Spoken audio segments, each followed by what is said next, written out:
In December 2019, President Museveni took part in a walk to symbolize the rejuvenated effort to stamp out corruption.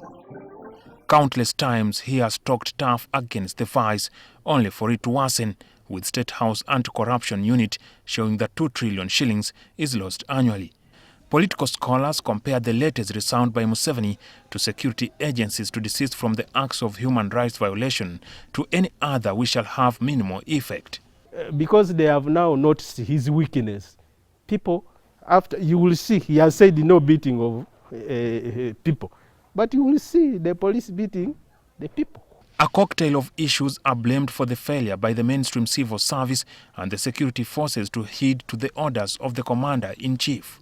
Nepotism in recruitment to key jobs in government is a part of the problem. Political appointments we have, we find that we suffer gross incompetences within this current regime. It is not that we lack the political will to stamp out these vices, but the nature of the people who are supposed to do these things, largely they are incompetent. Partly, the president himself should share the blame, because he is involved in the recruitment of officers in these institutions.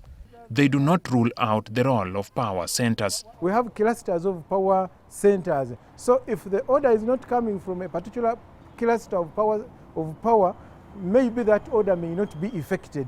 The brother of His Excellency, General Salim Saleh, is a very good man who has, distinguished himself as an anthropologist, somebody who is a humanitarian, who is ready to help.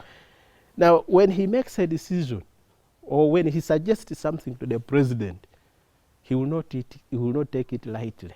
His hands increasingly are getting, tied because of a culture of impunity. Because once there is a growing culture of impunity, then people act as they wish. They no longer act according to the dictates of the law.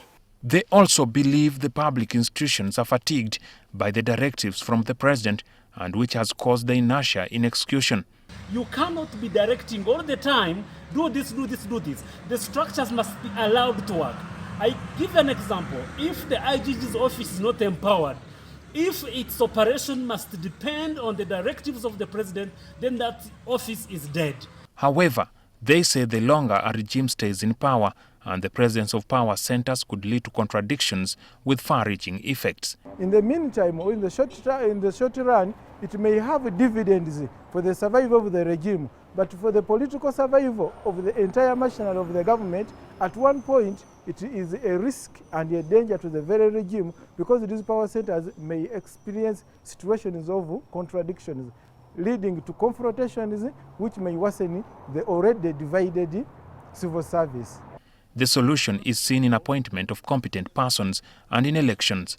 Jackson Onyango, NTV.